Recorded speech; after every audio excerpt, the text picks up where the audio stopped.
Hi everyone, I'm Cheryl and welcome to the Sewing Room channel. This is your tip of the week. I'm going to demonstrate a really quick cutting and sewing technique that'll help speed up the process of making a variety of projects. And for those of you who like to sew and sell, you're going to want to watch this one because you can make a lot of things so much faster. Okay, let's get started. Here is a quilt I made years ago, and I do not have a tutorial on this. And I spent a summer trying to perfect how to make a half square triangle. And look at all these little pieces. It took me forever, and I was very frustrated because it took so long. So what I'm going to do is show you how to take two pieces of fabric, cut it, stitch and cut it, and by the time you're done, you have 8 of these made. Let's say you're working on a project that requires you to make some half square triangles in a particular size, and it doesn't matter what size it is for this technique. So what you want to do is you're going to cut out 2 pieces of fabric that are larger than what your pattern requires. So let's look at some sizes that your pattern may ask you to make. It could be anywhere from 2.5 inch, 4.5, 6.5, 8.5 inch, or even more. So that's what the pattern says that it must be finished at. So what you're going to do is you're going to do this simple math formula, and this is really easy. Multiply that size, let's say they're 2.5, times 2, that equals 5, and add 1, so 6. So you need to cut out 2 squares that are 6 inches squared. And then as you can see, it goes on down the line. So if you want a 4.5 inch square, you need to cut out 2 10-inch, 6.5 you need to cut out 2 14-inch, and 8.5 you need to cut out 2 18-inch. When you're done, you will have 8 half square triangles out of these squares. I'm going to make my half square triangles to where they're about 4.5 inches, and it's a great size for pot holders, so that's why I like using that size.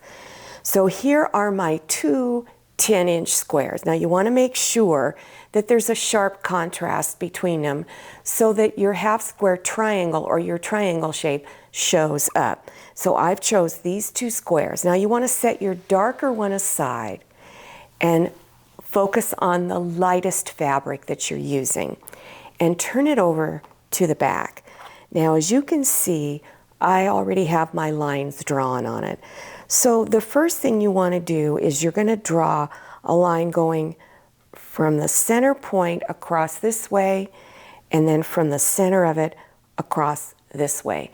So because this is a 10-inch block, you want to measure 5 inches in, and that'll be your center.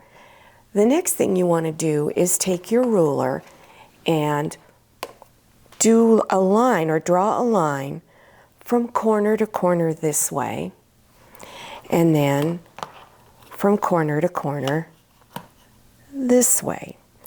And if you're doing a lot of half square triangles, to speed up your process, take all your light fabrics first, draw your lines on it. Then when you've got all your lines drawn, then go ahead and take your other square, your other darker fabric, and you're going to bring front sides together, or pretty sides. So here's my pretty sides. I'm going to match it up, and you want to line it up really well. And then you want to pin it, and you want to pin on the lines that are your X shape. So you're going to pin it all the way across this way and then pin it across this way.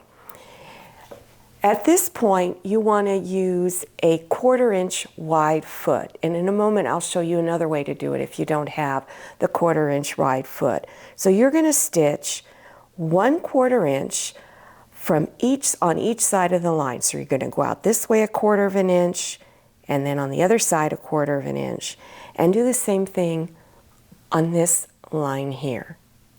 Now, if you don't have a 1/4 inch wide foot, then you want to draw 4 more lines. you're going to go out this way and draw a line 1/4 of an inch away and do the same thing here and then of course over here. Now I drew these little dash lines. It's just so that you understand the dash lines are your stitch lines. So then you go ahead and pin everything together just like you did on the other one, all the way across on all the lines, and then stitch on those little dash lines that I have here. These pink shaded lines are your cutting lines. And another little type of cutting mat that I'm using here is this Lazy Susan mat, so that when you're doing your cutting, you don't have to pick and twist and turn your blocks so that you can cut them. So if you do a lot of piece quilting, or you have even just smaller projects, a lot of small projects, and you have to cut a lot, this is a great little tool to have. And you can buy these at Joann Fabrics and Crafts. I'm not sure if they have them at Walmart, but I know you can get it on the internet also. So now I'm going to demonstrate how to cut on these pink shaded lines. All right? So I'm going to cut across through the middle. And now don't turn your fabric, just you can lay this down and then turn your little cutting mat, line it up, and then cut, and then don't move your fabric, just turn your little cutting mat, place it on there, and then you're going to cut across.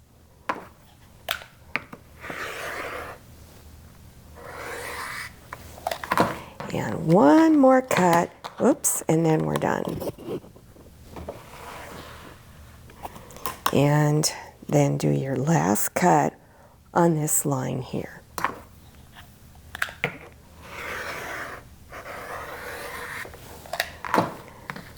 So now you have all of these little half square triangles.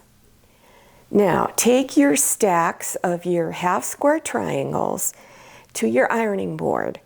Have the darkest fabric on top. And you're going to press these seams and then open it up and press on top.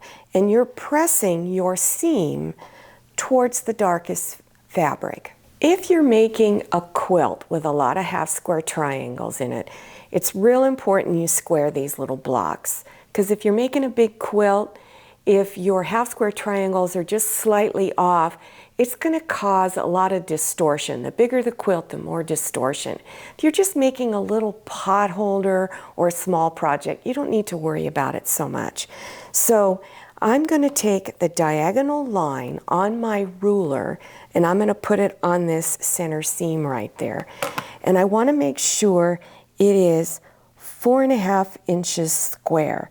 And this one is just a little big, so I'm going to cut this side and then this side. Then I'm going to take this corner and bring it over here. I'm going to put the line, the diagonal line, back on top of the seam. And now I'm going to take my 4.5 inch lines on my ruler and put it on the 2 previously cut edges. So line it up, still making sure that this diagonal line is there on the right spot, and finish cutting.